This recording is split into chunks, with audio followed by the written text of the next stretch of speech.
얘들아, 봐라.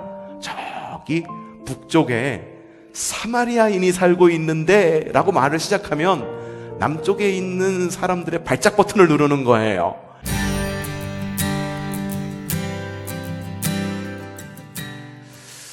자, 선한 사마리아인 이야기를 들으려면 우선 북이스라엘의 역사를 살짝 들여다볼 필요가 있습니다. 자, 북이스라엘은요, 이제 여로보암이 르호보암에 반대해서 12지파 가운데에 10지파를 이끌고 북쪽에 가서 세운 나라가 북이스라엘입니다.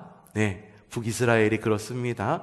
근데 그 가운데에 왕들이 세워지는데 그 누구도 하나도 하나님 마음에 합했던 왕들이 한 명도 없었던 그런 패역한 나라가 북이스라엘이었었습니다. 뭐 그렇다고 해서 남유다가 잘했다라고 말하는 건 아니에요. 그나마 조금 북이스라엘보다 조금 더 나았다 뿐이지 사실 도토리 키재기가 아니었을까라는 생각을 해보게 됩니다.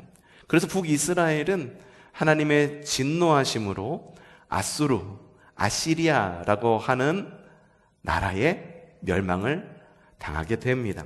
근데 이 아수르라고 하는 나라의 통치 방법이 굉장히 독특합니다. 그 나라를 정복하면은 정복한 지역에 또 다른 자기가 정복한 땅에 있었던 사람들을 그 땅에다가 심습니다. 예를 들어 A라는 땅이 있어요. 그리고 B라는 땅이 있는데 A라는 땅에 B라는 사람을 보내고 B라는 땅에 A라는 사람을 보내서 사람들을 섞이게 만듭니다. 문화가 섞이게 만들고 종교가 섞이게 만들고 그리고 혈통이 섞이게 됩니다. 섞어서 얻을 수 있는 아수르의 유익이 있는데 민족의 정체성, 우리나라는 그렇게 말하잖아요. 민족의 정기라고 말을 하기도 하죠. 민족의 정체성을 흐트러뜨려 놓는 것이 아수르라고 하는 제국의 목적이었었습니다. 북이스라엘도 역시 그 정체성을 잃습니다. 유대인으로서의 정체성을 잃게 되죠. 남유다 사람이 북이스라엘을 보니까 어떻습니까? 야, 저것들 자기 혈통도 못 지키고 문화도 못 지키고 종교도 못 지킨 저 이방인들만도 못한 사람들이라면서 손가락질을 해왔습니다. 하지만 주님의 눈에 보았을 때는 어땠을까요? 북쪽이나 남쪽이나 그다지 다르지 않았습니다.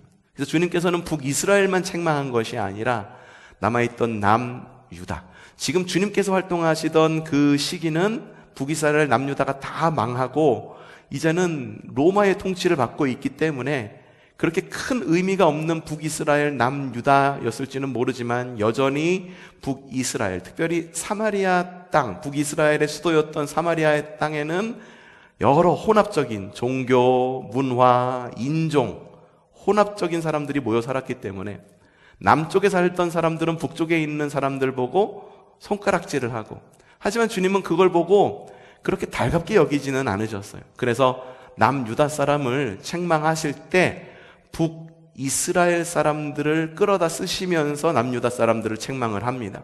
얘들아, 봐라. 저기 북쪽에 사마리아인이 살고 있는데 라고 말을 시작하면 남쪽에 있는 사람들의 발작 버튼을 누르는 거예요.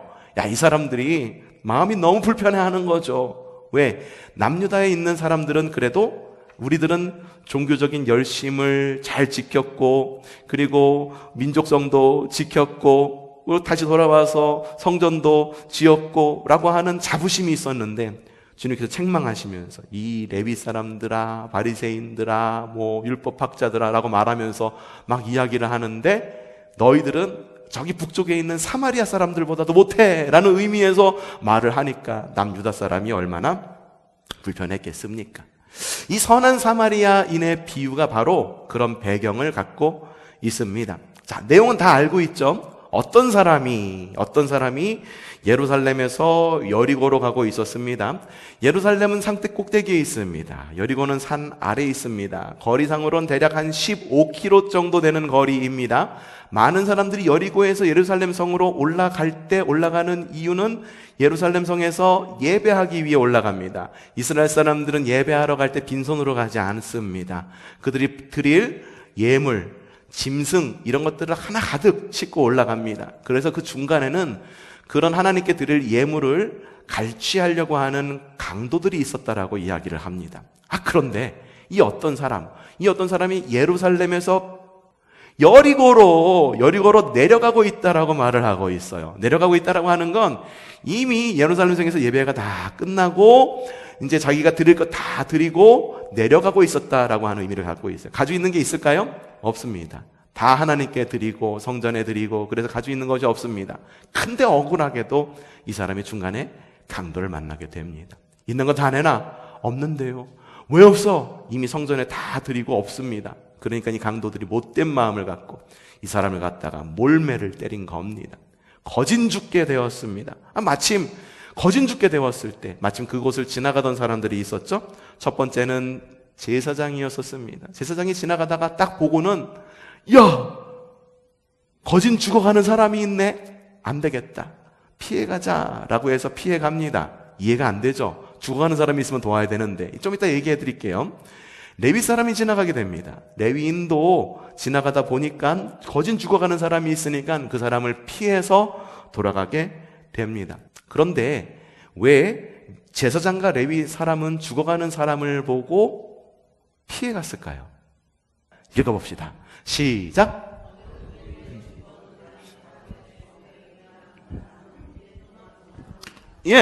그 사람은 강도 만난 사람은 어떤 사람이었습니까? 거진 죽어가던 사람. 그런데 내가 그 사람을 돕다가 그 사람이 죽으면 죽음을 만들게 되는 거죠. 그럼 며칠 동안 이래면은 며칠? 7일 동안 부정에 칩니다. 그런데 피해간 사람이 누구였다고요? 제사장과 또 누구? 레위 사람. 제사장과 레위 사람은 뭐 하는 사람이야? 하나님을 예배하고 예배를 집례하는 사람이에요. 그러면은 시신을 만져. 그럼 7일 동안 부정해. 그러면은 언제나 안식일은 7일 안에 돌아오게 돼 있잖아요. 그렇죠? 그러면은 누군가 부정한 것을 만나면 다음 주에 올 예배를 집례할 수 있습니까? 없습니까? 없어요. 없었기 때문에 이 사람들은 종교적 책임과 열심에 의해서 이 죽어가는 강도 만난 사람을 피해간 겁니다. 이해가 되시나요? 만약에 여러분이 그런 상황에 닥친다고 한다면 어떤 선택을 하시겠습니까? 그런데 이 제사장과 이 레위 사람과는 다르게 행동한 한 사람이 있었습니다. 이 사람이 누구였는가? 누가복음 10장 33절부터 35절 말씀 읽어보죠. 시작!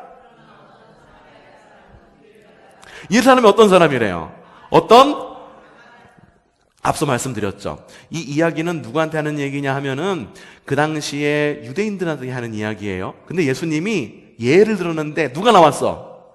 사마리아 사람 이야기가 딱 나온 거야. 그럼 마음이 어떨까? 불편해. 발작 버튼을 누르는 거야. 어쩌면 막 소리 질렀을지도 몰라. 왜 하필이면 그 사람이었는지. 사마리아 사람은 길을 가다가 어떻게 했는가? 읽어보세요. 시작! 그를 보고 치근한 마음이 들어서 가까이 가서 그 상처에 올리브 기름과 포도주를 붓고 싸맨 다음에 자기 짐승을 태워서 여관으로 데리고 가서 돌보아 주었다. 다음날 그는 2데나리온을 꺼내어 여관 주인에게 주고 말하기를 이 사람을 돌보아 주십시오. 비용이 더 들어가면 내가 돌아오는 길에 갚겠습니다. 라고 하였다. 선한 사마리아인은 거기를 그냥 지나치지 않습니다. 지나치지 않았기 때문에 주님은 선한 사마리아인이라 라고 말씀을 하셨겠죠? 아니에요. 성경에는요 선한 사마리아인이라는 말이 나오지 않습니다. 주님은 그냥 선한 사마리아인이라고 말씀도 하지 않고 그냥 어떤 사마리아인이라고 말하면서 유대인들의 마음을 살살 긋고 있는 겁니다. 앞서 말씀드렸지만 선한 사마리아인은 역사적 인물이 아닙니다. 주님께서 유대인들에게 하시는 말씀 가운데에 나오는 어쩌면은 꾸며진 이야기일 수도 있는 거고 실제로 어떤 이런 일이 있었을지도 모르고 하는 주님께서 뭔가 교훈을 주기 위한 하나의 가공의 인물일 수도 있습니다. 그럼에도 불구하고 이 성경 인물 열전 시리즈 중에 선한 사마리아인을 보는 이유가 뭘까?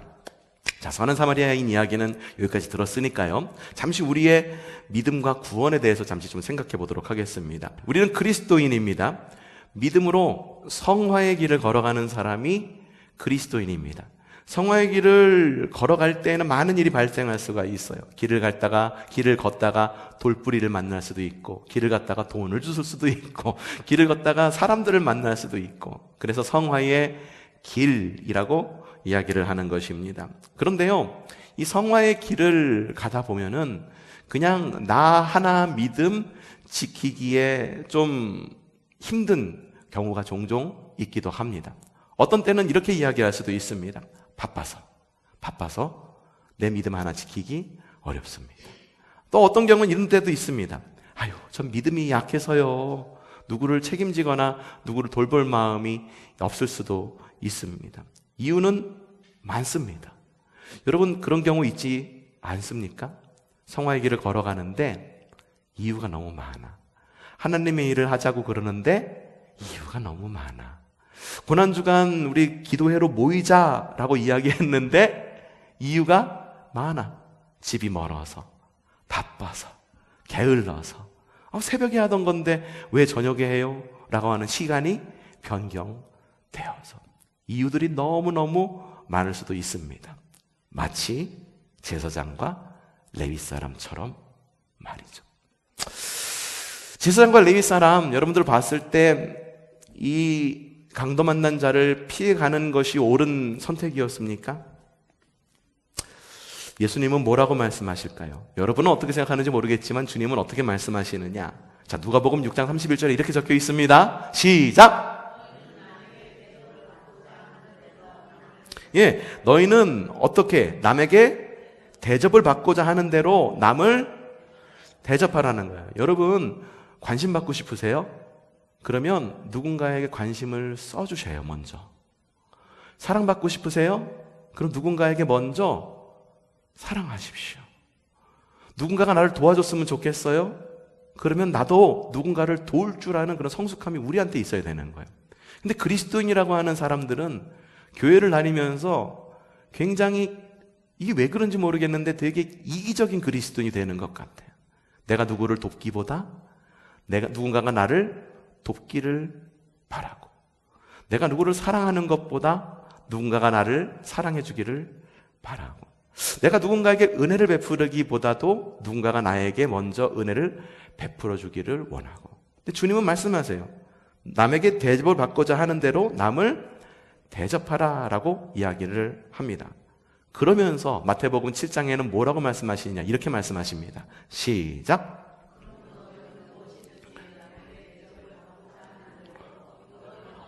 같은 말이 나오죠. 좀 전에 읽었던 말씀은 누가복음의 말씀이었고 지금은 마태복음의 말씀입니다.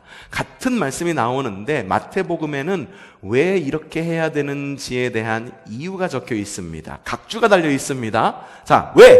이것이 율법과 예언서의 본뜻이기 때문이다 라고 주님께서는 말씀하시는 거예요. 남에게 잘 대접하는 거. 그래. 내가 그렇게 대접받기 위해서 그렇게 해야 돼. 사랑하는 것, 내가 사랑받기 위해서는 그렇게 해야 돼. 막 말은 거칠게 하면서 누군가는 나에게 말을 곱게 해주기를 원해. 그런 관계는 없어요. 내 말이 곱게 나가야 상대방도 곱게 오게 되어 있는 겁니다. 그런데요, 왜 그래야 되는가? 그게 인지상정이기 때문에, 그게 사람의 도리이기 때문에 그렇다라고 하는 것이 아니라 그것이 율법과 예언서의 본 뜻이기 때문이다 라고 이야기를 하고 있는 겁니다. 그렇기 때문에 그리스도인은요, 비그리스도인보다 훨씬 더 근면해야 합니다. 왠지 아십니까? 우리의 사랑은 제일 먼저 시작되는 것은 자기애로부터 시작되기 때문이에요. 주님께서 말씀하신 것, 내가 사랑받기 원해, 그리고 내가 남에게 대접받기를 원해, 그럼 남을 대접해라 라고 주님께서 말씀하셨을 때는 뭐냐면, 너희 지금 있는 것처럼 너 자신 하나 사랑하는 그런 모습으로 살아가면 안 돼. 다른 사람들이 살아가는 모습 그대로, 자기 이익대로 살아가는 모습, 그래, 그것도 좋은 모습일 수 있지. 하지만 그리스도인은 말이야, 남들하고 똑같이 살면 안 돼 라고 말씀하시는 거예요. 그러니까 누군가를 사랑하려면요, 내가 먼저 근면해야 됩니다. 게으르면 사랑하려고 그래도 사랑할 수가 없어. 사랑을 하려면은 근면해야 됩니다. 그래서 사랑하면 어떤지 아세요? 서로 집을 데려다 줍니다. 연애하잖아요. 자신들 연애하는 거 보셨어요? 아니면 여러분들 연애 다 해보셨죠? 집에다 데려다 줍니다. 남자네 집이 수원이고 여자네 집이 연천이래. 근데 서울에서 만나서 데이트를 하네. 남자네 집이 어디? 수원. 여자네 집이 어디? 연천. 그럼 남자가 그러는 거예요. 아유, 자기야, 연천이 집 멀지? 내가 집에까지 데려다 줄게. 집이 먼 것이 중요하지 않아. 서울에서부터 연천까지 데려다 주고 자기는 또 차를 타고 연천에서 수원까지 자기 집을 가는 거예요. 여자는 또 뭐 어떻게 하는지 아십니까? 어머 자기야, 어떻게 자기 혼자 집에 혼자 보내? 라고 말하면서 또 연천까지 다 왔다가 연천에서 또 거꾸로 또 수원까지 내려가. 이걸 또 반복을 몇 번을 해. 그러면서 좋아 죽겠대. 여러분, 이게 상상이라 됩니까? 여러분, 사랑하면은요 근면해져요. 사랑하면은요 이게 사람이 평소에 하라는 일도 하지 말라는 일도 하게 되어 있습니다. 그리스도인에게 주님께서 사랑하라 라고 말씀하셨을 때 주님께서 원하시는 건 뭐냐 하면, 야, 너희 최소한 비그리스도인들보다는 근면하게 살아야 돼. 게으르면 복음대로 살고 싶어도 그렇게 하지 못해. 왠지 아십니까? 나 하나 건사하기 힘든데 복음대로 살고 남을 사랑하는 것이 이게 가능하겠습니까? 여러분, 선한 사마리아인이 이 죽어가는 강도 만난 사람을 도와준 이유가 뭘까요? 선한 사마리아인에게 시간이 많아서였을까요? 아니면은 재정이 차고 넘쳐서? 아니면은 이 제사장과 이 바리새인처럼, 바리새파 사람처럼 자기가 뭔가 해야 할 그런 막중한 책임이 없기 때문에, 다른 사람보다는 그래도 조금 책임이 덜하기 때문에 죽어가는 사람을 도운 걸까? 뭔가 자기에게 뭔가 누군가를 품을 수 있는 마음의 여유가 있기 때문에 도운 걸까? 성경 읽어봅시다. 누가복음 10장 34절 시작!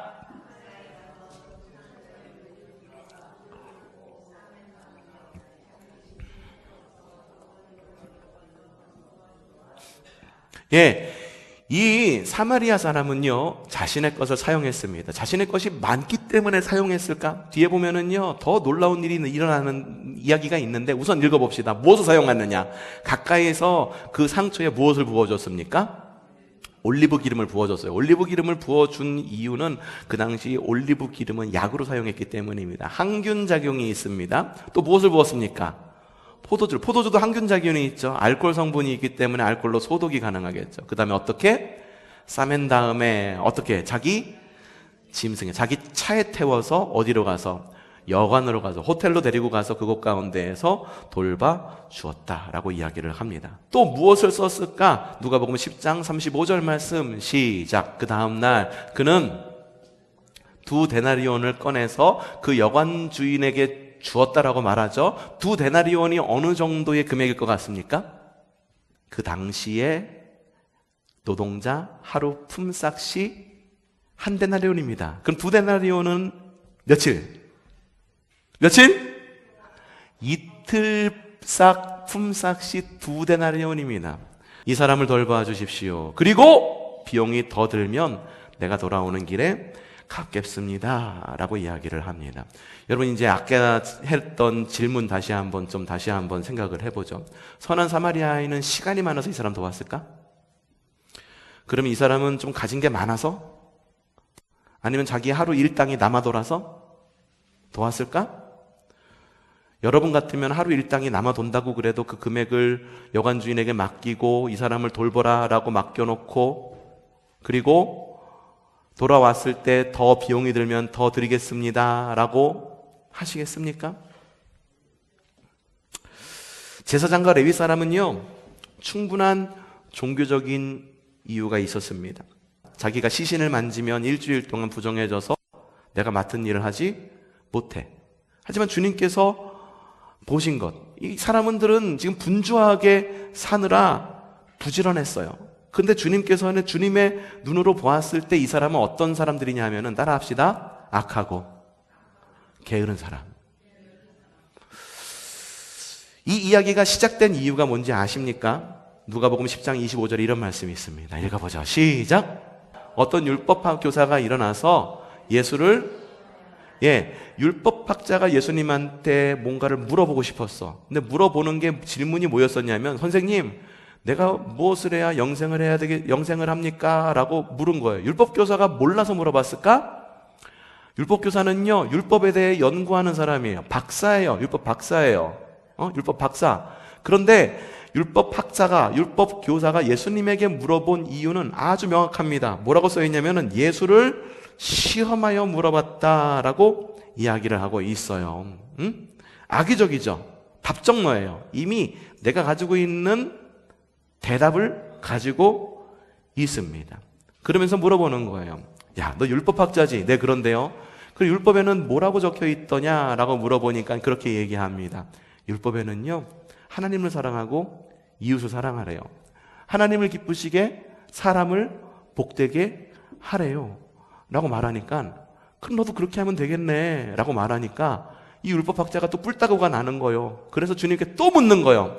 예수님, 그래요. 하나님을 기쁘시게 하는 건 알겠는데, 그러면 도대체 내 이웃은 누구를 말하는 겁니까? 라고 누군가를 콕 찍어주기를 말하는 마음에서 정답을 자기의 마음 가운데 정해놓고 예수님한테 그렇게 물어본 거예요. 그래서 예수님께서 하신 말씀이 뭐냐면 이겁니다. 그래서 어떤 사람이 있었었는데, 길을 가다가 강도를 만나서 하는 이 선한 사마리아인의 이야기를 이렇게 이야기를 하고 있는 거예요. 그러니까 주님은요, 어떤 이 말씀을 왜 했냐 하면은, 너 다 알고 있잖아. 이미 너 다 알고 있는 이야기잖아. 하나님을 기쁘시게 하는 거 뭔지 알겠지? 그리고 사람을 복되게 하는 게 뭔지 알겠지? 그러면은 네가 한번 그 대답이 뭔지 한번 대답해봐라 라고 하면서 예화를 들어주면서 그 사람이 알고 있는 것을 끌어와서 그것을 가지고 다시 이 율법학자에게 던지면서 역이용해서 그 율법학자가 가지고 있었던 지적이고 종교적인 이 허영을 완전히 깨부순 이야기가 바로 이 선한 사마리아인의 이야기입니다. 여러분, 오늘은요 종려주일입니다. 앞서 말씀드렸죠. 이 종려주일은요 영어로 팜 선데이라고 이야기를 합니다. 이스라엘 사람들이 예수님께서 십자가를 지시려고 이 예루살렘 성 안으로 들어오니까 종려나무 가지를 흔들면서 환영을 합니다. 종려나무 가지를 흔들면서 환영했다는 건 개선장군을 맞이하는 것과 똑같은 방법인 거예요. 우리를 구원하소서, 호산나 우리를 구원하소서, 다윗의 자손이여 우리를 구원하소서라고 외치면서 주님을 기쁨으로 막 찬양하면서 기념하는 그런 주일입니다. 여러분, 이 종려 주일 가운데에 그리고 앞으로 이어질 이 고난 주간 가운데에 우리는 게으르지 않기를 결단해야 합니다. 여러분, 게으르지 않기를 결단해야 합니다. 나 하나의 신앙 지키기에 급급한 이런 게으름을 떨쳐버리고 선한 사마리아인의 열심을 배워야 합니다. 선한 사마리아인은요, 자신의 일부를 떼어서 강도를 만난 자를 구원했어요. 그런데 이 팜 선데이, 종려주일에 주님의 십자가를 생각해 보면은 주님은 자신의 모든 것을 희생하여서 우리를 구원하셨기 때문입니다. 주님께서 모든 것을 희생해서 모든 것을 드려서 그렇게 열심히 사셨는데 우리가 뭐라고 그냥 내 하나 신앙 지키기에 급급해가지고 그렇게 살아갈 수 있겠습니까? 주님께서는 모든 것을 드려서 우리를 구원하셨다고 하는데 그 모든 것을 드려서 우리를 구원하신 것은 바울을 어떻게 표현하는지 아십니까? 이 고린도 교회를 보니까 내가 그대들을 위해서 정말 열심히 일했어. 어떻게 열심히 했는지 아니? 라고 말하면서 고린도후서 11장 2절에 이렇게 적혀 있습니다. 시작!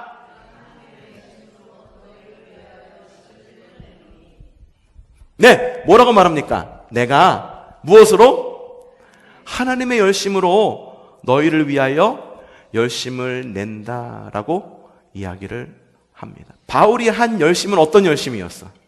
하나님의 열심. 여러분, 하나님은요 엄청 크신 하나님이에요. 우주를 창조하신 하나님이에요. 전능하신 하나님이세요. 그 전능하신 하나님이 열심을 낸다고 생각을 해보십시오. 그럼 그 열심의 크기가 어느 정도이겠습니까? 하나님의 그 열심으로 우리를 구원하셨는데 우리가 뭐라고 게으른 그리스도인, 그냥 내 하나 신앙 지키기에 급급한 그리스도인, 아니야, 그냥 내 하나 신앙 지키는데 너무 게을러, 내 하나 신앙 지키기 게을러, 그마저도 게으른 그리스도인으로 이 땅을 살아갈 수가 있겠습니까? 만약에 하나님이 게으른 하나님이었다고 한다면 우리에게 어떤 일이 벌어졌을까요?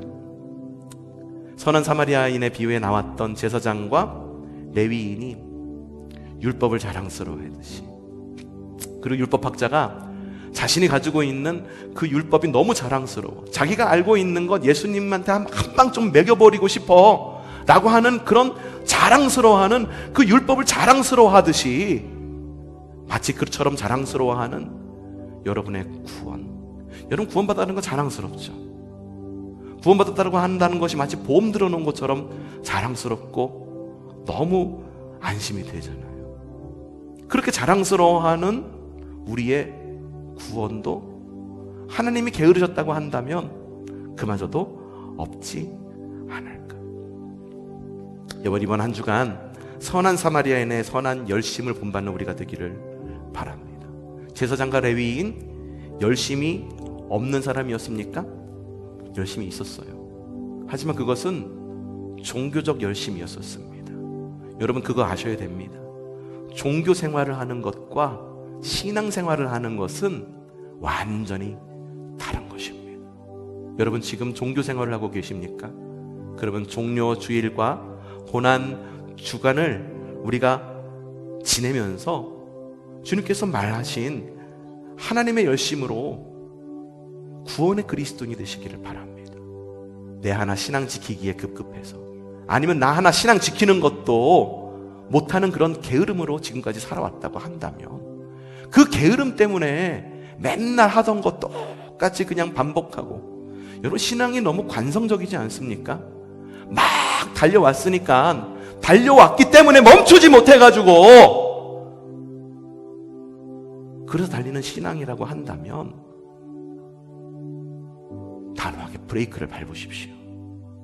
브레이크를 밟으면 한동안은 여러분 그 관성 안에서 앞으로 계속 달려갈 것입니다. 하지만 언젠가는 그 관성과 그 멈춤이 멈추게 될 것이고, 관성으로 신앙생활했던 우리의 삶 가운데에 이제는 하나님을 향한 예배하는 습관과 좋은 습관으로 예배하는 그리스도인으로 다시 돌아가 설 수 있는 좋은 기회가 우리에게 언젠가는 주어질 줄로 믿어 의심치 않습니다. 게으른 그리스도인 되지 마십시오. 여러분, 하나 신앙 지키기에 급급한 그리스도인 되지 마시고, 하나님께서 열심을 다해 우리를 구원하셨듯 근면하여서 나 하나 신앙 지키는 것, 그건 너무 당연한 거야. 너무 당연한 거야. 너무 당연한 거야. 고난주간 모여서 기도하는 것 너무 당연한 거야. 우리가 모여서 함께 하나님의 길을, 그리스도의 길을 찾자라고 해서 모여서 책 읽고 기도하는 것 너무 당연한 거야. 예배 전후에 목장들끼리 모여가지고 목장들끼리 모여서 교제하고 하나님께 예배하는 것 너무 당연한 거야. 그런데 그것이 관성이 되어 있지는 않느냐. 하던 대로만 하고 싶고, 믿어 오던 대로만 믿고 싶고, 주님께서는 이제 우리가 돌아가야 된다라고 얘기하는데 돌아갈 마음은 없이 그런 모습이 우리의 모습은 아닙니까? 이번 종료주일 지키면서, 고난주간 지키면서 선한 사마리아인의 열심을 본받읍시다. 종교인으로 살아가지 맙시다. 그리스도인으로 살아갑시다. 바로 그러한 우리 세운천교회가 되기를 주님의 이름으로